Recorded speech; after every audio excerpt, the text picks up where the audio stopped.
اس لیے اگر تمہیں ڈر ہو کہ یہ دونوں اللہ کی حدیں قائم نہ رکھ سکیں گے تو عورت رہائی پانے کے لیے کچھ دے ڈالے، اس میں دونوں پر گناہ نہیں، یہ اللہ کی حدود ہیں، خبردار ان سے آگے نہ بڑھنا، اور جو لوگ اللہ کی حدوں سے تجاوز کر جائیں وہ ظالم ہیں۔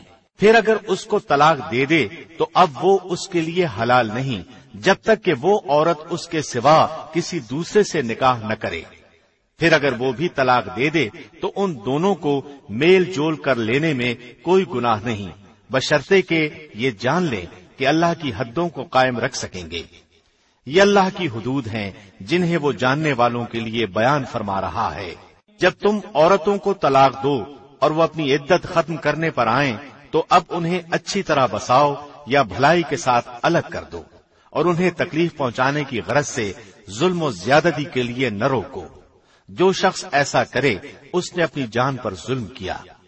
تم اللہ کے احکام کو ہنسی کھیل نہ بناؤ، اور اللہ کا تم پر جو احسان ہے یاد کرو، اور جو کچھ کتاب و حکمت اس نے نازل فرمائی ہے جس سے تمہیں نصیحت کر رہا ہے اسے بھی، اور اللہ سے ڈرتے رہا کرو، اور جان رکھو کہ اللہ ہر چیز کو جانتا ہے۔ اور جب تم اپنی عورتوں کو طلاق دو اور وہ اپنی عدت پوری کر لیں تو انہیں ان کے خاوندوں سے نکاح کرنے سے نہ روکو جبکہ وہ آپس میں دستور کے مطابق رضامند ہوں۔ یہ نصیحت انہیں کی جاتی ہے جنہیں تم میں سے اللہ پر اور قیامت کے دن پر یقین و ایمان ہو۔ اس میں تمہاری بہترین صفائی اور پاکیزگی ہے، اللہ جانتا ہے اور تم نہیں جانتے۔ مائیں اپنی اولادوں کو 2 سال کامل دودھ پلائیں، جن کا ارادہ دودھ پلانے کی مدت بالکل پوری کرنے کا ہو، اور جن کے بچے ہیں ان کے ذمے ان کا روٹی کپڑا ہے جو دستور کے مطابق ہو۔ ہر شخص اتنی ہی تکلیف دیا جاتا ہے جتنی اس کی طاقت ہو۔ ماں کو اس کے بچے کی وجہ سے یا باپ کو اس کی اولاد کی وجہ سے کوئی ضرر نہ پہنچایا جائے۔ وارث پر بھی اسی جیسی ذمہ داری ہے۔ پھر اگر وہ دونوں اپنی رضامندی اور باہمی مشورے سے دودھ چھڑانا چاہیں تو دونوں پر کچھ گناہ نہیں۔ اور اگر تمہارا ارادہ اپنی اولاد کو دودھ پلوانے کا ہو تو بھی تم پر کوئی گناہ نہیں، جبکہ تم ان کو دستور کے مطابق جو دینا ہو وہ ان کے حوالے کر دو۔ اللہ سے ڈرتے رہو اور جانتے رہو کہ اللہ تمہارے اعمال کی دیکھ بھال کر رہا ہے۔ تم میں سے جو لوگ فوت ہو جائیں اور بیویاں چھوڑ جائیں وہ عورتیں اپنے آپ کو 4 مہینے اور 10 دن عدت میں رکھیں، پھر جب مدت ختم کر لیں تو جو اچھائی کے ساتھ وہ اپنے لیے کریں اس میں تم پر کوئی گناہ نہیں، اور اللہ تمہارے ہر عمل سے خبردار ہے۔ تم پر اس میں کوئی گناہ نہیں کہ تم اشارے کنائے میں ان عورتوں سے نکاح کی بابت کہو یا اپنے دل میں پوشیدہ ارادہ کرو۔ اللہ کو علم ہے کہ تم ضرور ان سے ذکر کرو گے، لیکن تم ان سے پوشیدہ وعدے نہ کر لو۔ ہاں یہ اور بات ہے کہ تم بھلی بات بولا کرو، اور عقد نکاح جب تک کہ عدت ختم نہ ہو جائے پختہ نہ کرو۔ جان رکھو کہ اللہ کو تمہارے دلوں کی باتوں کا بھی علم ہے، تم اس سے خوف کھاتے رہا کرو، اور یہ بھی جان رکھو کہ اللہ بخشش اور حلم والا ہے۔ اگر تم عورتوں کو بغیر ہاتھ لگائے اور بغیر مہر مقرر کیے طلاق دے دو تو بھی تم پر کوئی گناہ نہیں، ہاں انہیں کچھ نہ کچھ فائدہ دو، خوشحال اپنے انداز سے اور تنگ دست اپنی طاقت کے مطابق دستور کے مطابق اچھا فائدہ دے، بھلائی کرنے والوں پر یہ لازم ہے۔ اور اگر تم عورتوں کو اس سے پہلے طلاق دے دو کہ تم نے انہیں ہاتھ لگایا ہو اور تم نے ان کا مہر بھی مقرر کر دیا ہو تو مقررہ مہر کا آدھا مہر دے دو۔ یہ اور بات ہے کہ وہ خود معاف کر دیں یا وہ شخص معاف کر دے جس کے ہاتھ میں نکاح کی گرہ ہے۔ تمہارا معاف کر دینا تقوی سے بہت نزدیک ہے، اور آپس کی فضیلت اور بزرگی کو فراموش نہ کرو، یقیناً اللہ تمہارے اعمال کو دیکھ رہا ہے۔ نمازوں کی حفاظت کرو، بالخصوص درمیان والی نماز کی، اور اللہ کے لیے بادب کھڑے رہا کرو۔ اگر تمہیں خوف ہو تو پیدل ہی صحیح یا سوار ہی صحیح، ہاں جب امن ہو جائے تو اللہ کا ذکر کرو، جس طرح کہ اس نے تمہیں اس بات کی تعلیم دی جسے تم نہیں جانتے تھے۔ جو لوگ تم میں سے فوت ہو جائیں اور بیویاں چھوڑ جائیں وہ وصیت کر جائیں کہ ان کی بیویاں سال بھر تک فائدہ اٹھائیں، انہیں کوئی نہ نکالے، ہاں اگر وہ خود نکل جائیں تو تم پر اس میں کوئی گناہ نہیں جو وہ اپنے لیے اچھائی سے کرے، اللہ غالب اور حکیم ہے۔ طلاق والیوں کو اچھی طرح فائدہ دینا پرہیزگاروں پر لازم ہے۔ اللہ اسی طرح اپنی آیتیں تم پر ظاہر فرما رہا ہے تاکہ تم سمجھو۔ کیا تم نے انہیں نہیں دیکھا جو ہزاروں کی تعداد میں تھے اور موت کے ڈر کے مارے اپنے گھروں سے نکل کھڑے ہوئے تھے؟ اللہ نے انہیں فرمایا مر جاؤ، پھر انہیں زندہ کر دیا۔ بے شک اللہ لوگوں پر بڑا فضل والا ہے، لیکن اکثر لوگ ناشکرے ہیں۔ اللہ کی راہ میں جہاد کرو اور جان لو کہ اللہ سنتا جانتا ہے۔ ایسا بھی کوئی ہے جو اللہ کو اچھا قرض دے؟ پس اللہ اسے بہت بڑھا چڑھا کر عطا فرمائے۔ اللہ ہی تنگی اور کشادگی کرتا ہے اور تم سب اسی کی طرف لوٹائے جاؤ گے۔ کیا آپ نے موسیٰ کے بعد والی بنی اسرائیل کی جماعت کو نہیں دیکھا جبکہ انہوں نے اپنے پیغمبر سے کہا کہ کسی کو ہمارا بادشاہ بنا دیجئے تاکہ ہم اللہ کی راہ میں جہاد کریں؟ پیغمبر نے کہا کہ ممکن ہے جہاد فرض ہو جانے کے بعد تم جہاد نہ کرو؟ انہوں نے کہا بھلا ہم اللہ کی راہ میں جہاد کیوں نہ کریں گے؟ ہم تو اپنے گھروں سے اجاڑے گئے ہیں اور بچوں سے دور کر دیے گئے ہیں۔ پھر جب ان پر جہاد فرض ہوا تو سوائے تھوڑے سے لوگوں کے سب پھر گئے، اور اللہ ظالموں کو خوب جانتا ہے۔ اور انہیں ان کے نبی نے فرمایا کہ اللہ نے طالوت کو تمہارا بادشاہ بنا دیا ہے، تو کہنے لگے بھلا اس کی ہم پر حکومت کیسے ہو سکتی ہے؟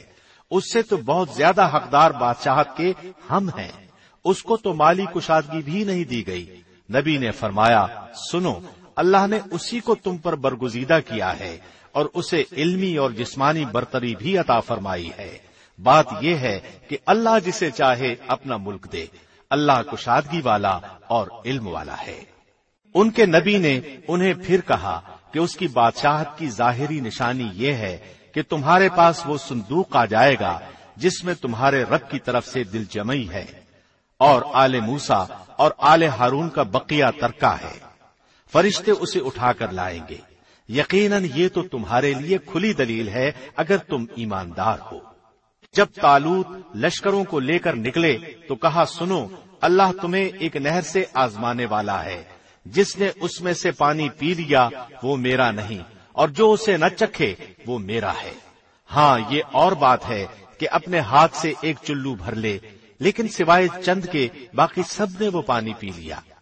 طالوت مومنین سمیت جب نہر سے گزر گئے تو وہ لوگ کہنے لگے آج تو ہم میں طاقت نہیں کہ جالوت اور اس کے لشکروں سے لڑے، لیکن اللہ کی ملاقات پر یقین رکھنے والوں نے کہا بسا اوقات چھوٹی اور تھوڑی سی جماعتیں بڑی اور بہت سی جماعتوں پر اللہ کے حکم سے غلبہ پا لیتی ہیں۔ اللہ صبر والوں کے ساتھ ہے۔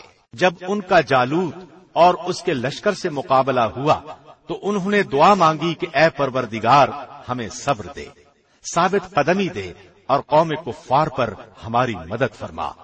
چنانچہ اللہ کے حکم سے انہوں نے جالوتیوں کو شکست دے دی، اور داؤد کے ہاتھوں جالوت قتل ہوا، اور اللہ نے داؤد کو مملکت و حکمت اور جتنا کچھ چاہا علم بھی عطا فرمایا۔ اگر اللہ بعض لوگوں کو بعض سے دفع نہ کرتا تو زمین میں فساد پھیل جاتا، لیکن اللہ دنیا والوں پر بڑا فضل و کرم کرنے والا ہے۔ یہ اللہ کی آیتیں ہیں جنہیں ہم حقانیت کے ساتھ آپ پر پڑھتے ہیں، بالیقین آپ رسولوں میں سے ہیں۔ یہ رسول ہیں جن میں سے ہم نے بعض کو بعض پر فضیلت دی ہے، ان میں سے بعض وہ ہیں جن سے اللہ نے بات چیت کی ہے اور بعض کے درجے بلند کیے ہیں، اور ہم نے عیسیٰ ابن مریم کو معجزات عطا فرمائے اور روح القدس سے ان کی تائید کی۔